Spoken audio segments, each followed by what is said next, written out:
Je sors de l'anniversaire de ma petite fillette. Une de mes filleules là. Au parc Astérix. Là-bas, j'ai laissé les garçons là parce que je suis crevée. Donc, je veux faire ce direct pour demander aux Camerounais de prendre conscience. Le Cameroun, c'est un pays démocratique. Le Cameroun, c'est une démocratie. Est-ce normal qu'on choisit sur qui s'applique cette démocratie? Je ne comprends pas. Je ne comprends pas. Écoutez, chers frères camerounais, je m'adresse surtout aux Camerounais de la diaspora. Je vais m'adresser surtout aux Camerounais de la diaspora. Les Camerounais au Cameroun souffrent tellement qu'ils croient que la souffrance est normale. Les gens ont tellement souffert au Cameroun qu'ils ont normalisé la souffrance. Ils ne voient pas la vie autrement. Ils ne connaissent pas qu'un être humain peut avoir des droits et qui doivent être respectés. Voilà pourquoi je ne me tue pas à parler aux gens du Cameroun. Mais je parle à la diaspora camerounaise. Les Camerounais qui ont eu la chance de partir de leur pays et de connaître une autre démocratie comme nous autres qui sommes en Europe. C'est à ces gens-là que je parle. Ne pensez pas, vous, qu'il est temps que les choses changent. Le professeur Maurice Kamto a un seul malheur, c'est de pouvoir rassembler. Le seul malheur que le professeur Maurice Kamto a causé, c'est qu'il rassemble. Le tort, son seul tort, c'est de rassembler. On est dans une dictature. Le Cameroun n'est pas un pays démocrate. Le Cameroun, c'est de la dictature. C'est la dictature. On vit dans un pays... C'est même plus... Ça dit que... Tu peux parler au Cameroun. Tu peux ouvrir ta bouche. Moi, je tape ma bouche. Ici, je ne prendrai jamais le vol pour aller au Cameroun. Je parle comme je parle ici parce que j'ai déjà renoncé au Cameroun. J'ai déjà renoncé à un voyage au Cameroun. Voilà pourquoi moi je me dis, je suis la sacrifiée. Je me sacrifie pour dénoncer ces injustices-là. Je n'ai plus rien. La seule chose qui me manque au Cameroun, c'est la tombe de ma mère. C'est la tombe de ma maman. Voilà pourquoi je peux me placer devant vous et dire que le Cameroun, c'est une dictature. C'est une dictature. Si on demande aux Camerounais au gouvernement pourquoi vous retenez Maurice Kamto prisonnier dans son appartement ou dans son lieu de logement à Douala, ils n'auront pas d'explication. J'ai vu je suivais Equinox, j'ai vu une femme tenir un débat, c'est-à-dire mais moi-même je m'exprime mieux que cette femme. Mettez-moi sur un plateau télé, j'aurai des arguments 10 000 fois que cette femme. C'est que elle cherchait ces mots purée. Mais mettez-moi face à cette femme. Mettez-moi face à cette femme. J'aurai plus d'arguments qu'elle. J'aurai des arguments. C'est-à-dire, moi, je ne comprends pas. Et vraiment, l'Europe que nous avons, la vie que j'ai fait, les voyages que j'ai fait là m'ont sauvé. Hein. Une femme comme ça, une mère de famille qui ment, tu es là, tu es incapable de dire que ce n'est pas normal ce qui se passe. Parce que oui, madame l'honorable, tu jouis de cette minorité, tu fais partie de cette minorité, de ces poignées de Camerounais qui jouissent encore de l'argent du Cameroun au détriment du reste des Camerounais. Si on vous demande que vous retenez le procès Moïse Kamto, pourquoi? Tous les jours ici on marche. Le QG de Marie Le Pen, c'est à 2 pas de chez moi. Le QG de Marie Le Pen, c'est là, dans la rue de Michel-Ange. J'ai dit, si je sors là pour aller dans le QG de Marie Le Pen, j'ai même pas 4 minutes, je suis dans le QG de Marie Le Pen. J'ai dit, le QG de Marie Le Pen, c'est à la rue d'Auteuil. Rue d'Auteuil, ou c'est, non, rue de Michel-Ange. Il y a son QG là-bas. Tous les jours, dans un pays démocrate, le pays où il y a la démocratie, les gens manifestent, les gens marchent. Regardez, la semaine dernière, c'était les taxis. L'autre, dernièrement, il y a le parti de Marine Le Pen qui marchait, que les gens organisent des meetings. Mais pourquoi vous empêchez le professeur Maurice Kamto d'organiser le meeting au Cameroun? Puisque vous avez dit qu'à Paris, c'est l'Inkasa. Je vois le Cameroun, c'est le dernier des pays de merde. Je vois les grands professeurs tenir les discours. Les discours du genre, oui, c'est les sans-papiers, c'est l'Inkasa qui était rempli là-bas. Oh, shame! Est-ce que vous pensez à l'international? Est-ce que vous pensez à l'image que vous donnez sur le plan international? Est-ce que vous pensez à d'autres nations qui regardent ces plateaux télé, qui suivent ces émissions? Hein? Le professeur Maurice Kamto a rassemblé plus de 18 000 Camerounais à Paris. Plus de 18 000 Camerounais. Et j'en fais partie de ces Camerounais. Ce jour, j'ai même acheté mon pain. J'en fais partie de ces Camerounais. Et je suis sorti ce jour étant convaincu d'appartenir au MSC. Mais fermement. J'ai dit, je suis sorti ce jour avec la ferme conviction d'appartenir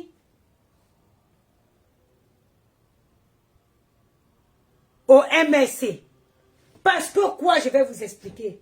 D'abord, j'ai découvert un parti composé des hommes intellectuels et intelligents.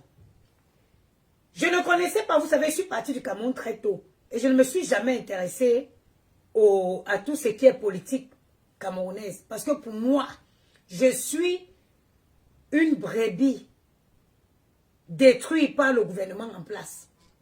Parce qu'à l'âge que j'ai commencé, je suis sortie pour commencer à chercher le bonheur. À cet âge, les enfants vont à l'école. À l'âge où j'ai quitté le Cameroun pour commencer à chercher ma voie, à cet âge-là, les jeunes sont dans leur pays pour faire les études. Donc, je suis une victime du système de Paul Biya. Je suis victime du système de Paul Biya. Alors, comment je choisis désormais d'appartenir fermement et ouvertement au MSC? Le discours de cet homme. Le discours de l'honorable Nietzsche. Le discours du professeur Ondoa, je crois, Oyono. Les discours qui nourrissent. C'est-à-dire que je suis sorti de là. J'ai passé des heures sur mes talons, debout. Mais je ne me suis pas lassé d'écouter ces grands hommes à tour de rôle. Je partais de la place des Républiques avec espoir. Je suis parti de la place des Républiques avec espoir que le Cameroun pourrait un jour être comme d'autres pays. Vous reprochez au professeur Maurice Kamto quoi? D'avoir assemblé plus de 18 000 personnes à Paris? Oui, c'est même plus que ça. Les gens étaient heureux. J'ai discuté avec un monsieur qui m'a dit de base, il n'appartient pas au MSC. Il est venu pour écouter le discours du professeur Maurice Kamto, mais il a convaincu et il a gagné son vote. On vous dit de parler, parlez, arrêtez d'opprimer les opposants. Sortez, parlez-nous de vos projets politiques. Vous allez prendre le pouvoir, vous voulez que nous on vous renouvelle notre confiance. Qu'est-ce que vous allez faire que vous n'avez pas fait en 42 ans? Qu'est-ce que vous allez faire que vous n'avez pas fait en 42 ans? Mes chers frères et sœurs camerounais, l'heure a sonné de changer le destin du Cameroun. Et le destin du Cameroun ne changera que par le vote conscient de chaque Camerounais. J'ai dit le destin du Cameroun ne changera que par le vote conscient de chaque Camerounais. Le professeur Maurice Kamto a dit dans son projet politique que à peine il prendra le pouvoir, il installera et le système de sécurité sociale. Mes chers frères et sœurs, là, il a marqué un gros point. Il a marqué un véritable point dans la mesure où nous, la diaspora, par moment, on vous appelle au Cameroun. Oh, papa est malade. Tu n'as pas. Et à les jours qu'on t'appelle, tu n'as pas. Tu vas taper ton compte, tu vois que tu as moins. L'autorisation de découvert, même tu l'as dépassée. Tu ne l'as pas. Même quand bien même tu as de la volonté de pouvoir envoyer de l'argent au Cameroun, mais tu ne l'as pas. Mais tu n'as pas cet argent. Qu'est-ce que tu fais? Tu vas commencer à t'endetter, appeler un X, appeler un Y, pour que la personne essaie de te dépanner, pour que tu résous le problème. Imaginez-vous, mes chers frères et sœurs de la diaspora, qu'on nous enlève cette charge des appels que quand on reçoit, c'est toujours en urgence.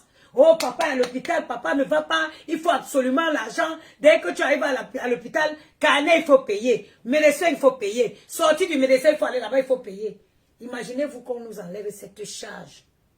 Cette lourde charge de sécurité sociale. La santé. La santé ne prévient pas la maladie, ça n'est averti pas que, oh, la maman des beaux gosses, je suis en route, hein, je vais te rendre malade. La santé ne te peut, le strict minimum, seulement la santé. On a vu des femmes mourir à l'hôpital parce qu'elles ont eu juste le malheur d'être enceintes. Elles ont eu juste le malheur d'être enceintes. Elles ont crevé devant l'hôpital avec leur enfant dans le ventre.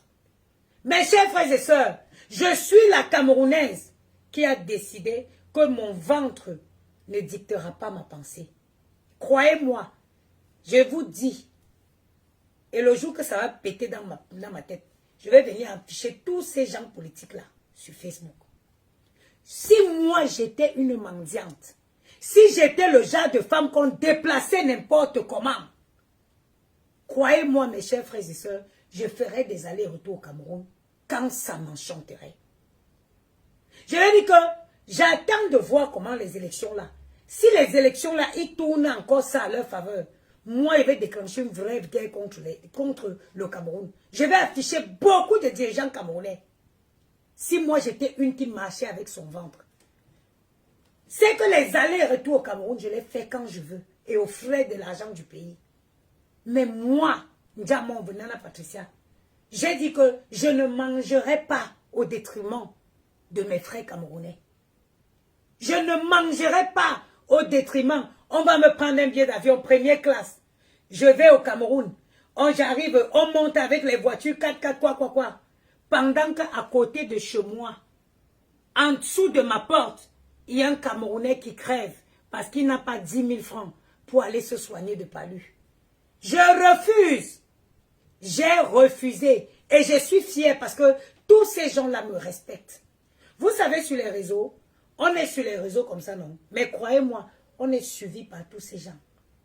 On est suivi par tous ces gens. Et ces gens, chacun de ces personnes-là, ils sont tous en contact avec les influenceuses-là. Croyez-moi, je vous dis, tout le gouvernement-là, ils sont en contact mutuellement. C'est les plus mendiantes qui tombent dans leur piège. C'est les plus mendiantes qui tombent dans leur piège. C'est moi qui vous dis. Ils contactent tous ces blogueurs. Je vous dis. C'est les mendiantes qui tombent dans leur piège. Combien de fois j'ai eu des propositions d'invitation au Cameroun? Billets d'avion payés, séjour tout complet. Tonton, j'ai regardé mon corps comme ça. J'ai dit, mais jamais. Mais jamais. Mais jamais. Je connais comment les gens souffrent. Si moi et mes frères, nous étions pas en vie, c'est que mon père est déjà mort. Il est diabétique. Mon père souffre d'un diabète maigre. Il souffre d'un diabète que l'alimentation doit être contrôlée, le suivi régulier doit être contrôlé. Et il prend les injections là, les injections de, comment ça s'appelle là, pour réguler, les injections de diabétiques là. Il en prend presque, je crois, 2 ou 3 par jour. Hein. Mais on l'achète sur place au Cameroun. Mes frères et moi, il a la chance qu'il a fait beaucoup d'enfants. Mes frères et moi, ce mois-ci, c'est elle qui paye. Le mois prochain, c'est elle qui paye. Le mois prochain. Mais si mon père n'avait pas fait des enfants, c'est qu'il est mort depuis. C'est qu'il est mort depuis. Parce que quand on regarde le montant d'argent qu'on dépense à l'hôpital pour ce monsieur, ça devait le permettre de vivre bien, se lever, aller s'asseoir au bar, prendre le vin le plus cher, boire et insulter les gens. L'insuline. Il prend au moins 3 insulines par jour. Acheter, je crois que l'insuline au cas où, ce qu'il injecte là, je pense que ça doit être dans les... Où c'est 23 000 qu'on paye par insuline, ou c'est combien? Presque 23 000 qu'on paye par insuline, il injecte 3 par jour. Si cet homme n'avait pas fait ses enfants, parce que oui, mon père, moi, contrairement à ce que vous croyez, j'ai au moins 14, j'en avais 16, il y a un qui est décédé, j'ai 15 frères et sœurs. Vous avez compris aujourd'hui, non? J'ai 15 frères et sœurs et des gros intellectuels. Mes frères sont des professeurs à l'université au Canada. J'ai un frère qui est professeur de mathématiques à l'université au Canada. Heureusement que mon père a fait des enfants et ses enfants sont là aujourd'hui pour lui. Il serait comme d'autres parents qui n'ont pas eu la chance d'avoir les enfants sortis. Mon père aujourd'hui, on n'en parlerait pas de lui. On ne parlerait pas de lui. Et ceux qui n'ont pas eu la chance d'avoir les enfants qui sont à l'étranger. Est-ce que vous vous posez la question? Comment ils vivent? Je vous dis que je suis victime du régime de Paul Biya. À l'âge où moi j'ai quitté le Cameroun, chercher un blanc qui va m'amener en Europe, à cet âge-là, les enfants sont à l'école. L'âge où j'ai quitté le Cameroun pour essayer de chercher un Européen qui va me faire venir dans son pays. À cet âge-là, les enfants sont à l'école. Les enfants sont à l'école. Jusqu'à quand vous allez continuer? Jusqu'à quand vous allez continuer de soutenir un gouvernement qui bénéficie qu'à un poignet de personnes, pendant que le reste de la population, écoute-les sur les plateaux télé, tu as envie de casser ton téléphone pour dire, mais madame, réveille-toi, tu es dans un sommeil, réveille-toi. Tu vois comment une dame, avec son chapeau comme une folle sur la tête, elle essaie de justifier l'injustifiable. Ah, elle n'a même pas d'argument. Tellement j'ai honte. J'ai écouté cette femme sur Equinox, j'avais honte à sa place. Vous reprochez quoi au professeur Maurice Kamto? Son seul malheur, c'est de rassembler. Le seul malheur du professeur Maurice Kamto, c'est son aura. Ça dit que l'art de rassembler et de nourrir les Camerounais par sa parole. La parole la parole de Maurice Kamto, il y a espoir. Ça rime avec espoir. Je vous dis sur la place de la République, 18 000 Camerounais ont dansé sur le rythme de Petit Pays et Beau Kamto. Hein. Mais je me suis senti comme au Cameroun. On était un moment con. Mais vous qui voulez parler, vous n'étiez pas à la place de la République. Pour voir, pour expérimenter la vie. C'est-à-dire que il y avait une notion à la place de la République. Il y avait quelque chose s'est passé là. Vous ne savez pas. Quelque chose s'est passé à la place de la République.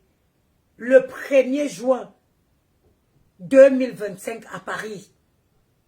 Les choses ne seront plus comme avant. Les Camerounais sont conscients aujourd'hui. Et ils veulent quelque chose autre pour leur pays. Laissez le Maurice Kamto aller vers le peuple. Laissez Maurice Kamto aller dire au peuple les projets qu'il a pour le peuple. Laissez le professeur Maurice Kamto aller vers le peuple. Le peuple a soif. Laissez le professeur Maurice Kamto aller nourrir le peuple camerounais.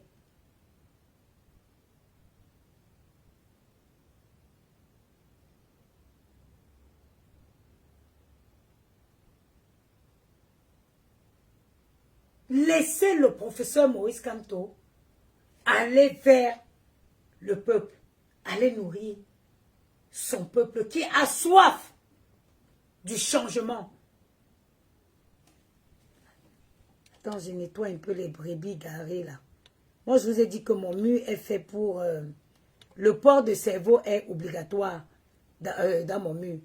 Moi, ici, on conscientise. Ici, on parle des choses concrètes. Ici, on parle de l'avenir d'un pays. Ici, on parle de l'oppression du principal parti d'opposition dans un pays. Nous sommes un pays de démocratie, le Cameroun. Je me rappelle encore, comme si c'était hier. Moi, je suis une fille qui a grandi en Komkana. Quand Paul Biya devait passer, et Anna, Macron passe ici tous les jours. Hein. Il n'y a personne. Hein. Quand Macron se déplace, il n'y a que un gyrophare, les motards là, pour dégager le passage. Hein. Il n'y a aucune route qui est bloquée. Il n'y a aucune route qui est bloquée. Macron, pour se déplacer, il n'y a que les motards. Bou, bou, bou, bou. Juste pour un pays plein de circulation comme la France, comme Paris. On ne bloque aucune route parce que Macron va passer. Comment vous pouvez bloquer? Vous pouvez mettre pause dans une ville. C'est-à-dire que vous mettez stop dans la vie d'une ville.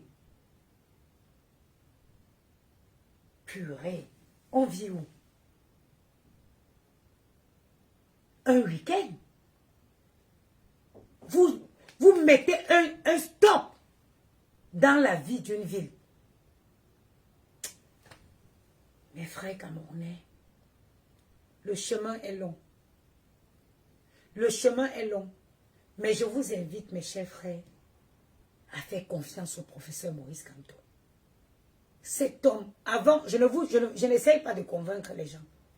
Mais prenez votre temps, allez lire son projet politique. Lisez le projet politique de professeur Maurice Kamto. Lisez-le. Il faut impérativement lire le projet politique de professeur Maurice Kamto pour savoir ce qu'il veut faire du pays s'il prend la gérance du pays. Je suis certaine que si tu prends la lecture du professeur Maurice Kamto, à la fin de son projet politique, tu l'accorderas les yeux fermés ton vote. Ce pays, cet homme est patriote. Cet homme aime son pays. Le professeur Maurice Kamto aime les Camerounais. Il aime le Cameroun. Il connaît le Cameroun. Et le professeur Maurice Kamto est entouré des meilleurs. Il est entouré des meilleurs. Comme le professeur Jean-Calvin Oyono. Comme l'honorable Nietzsche. Des hommes honorables. Des hommes respectables. Je suis partie de ce meeting avec cette parole qui est signée le professeur Jean-Calvin Ondoa qui cite « Je ne laisserai pas mon ventre dicter ma pensée. » Oh! Je ne laisserai pas mon ventre, virgule, dicter ma pensée. Mes chers frères et sœurs, je suis fatiguée.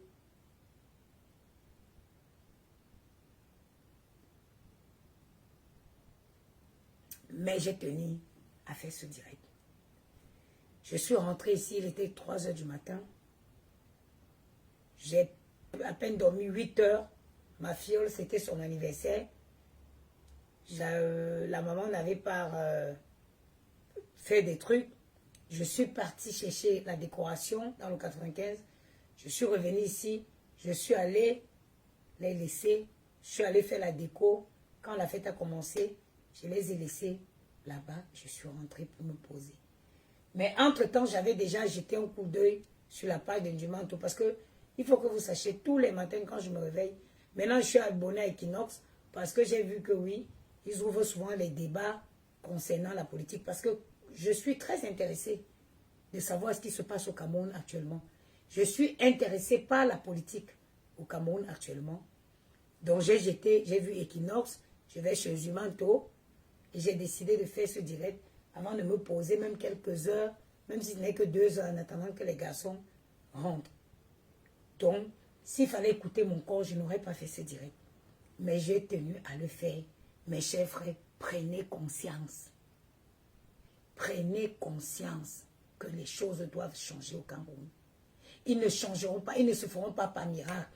C'est nous qui allons changer par nos votes. Moi, je suis inscrit, hein. J'irai voter à l'ambassade. Hein. Les choses doivent changer. Les choses doivent changer.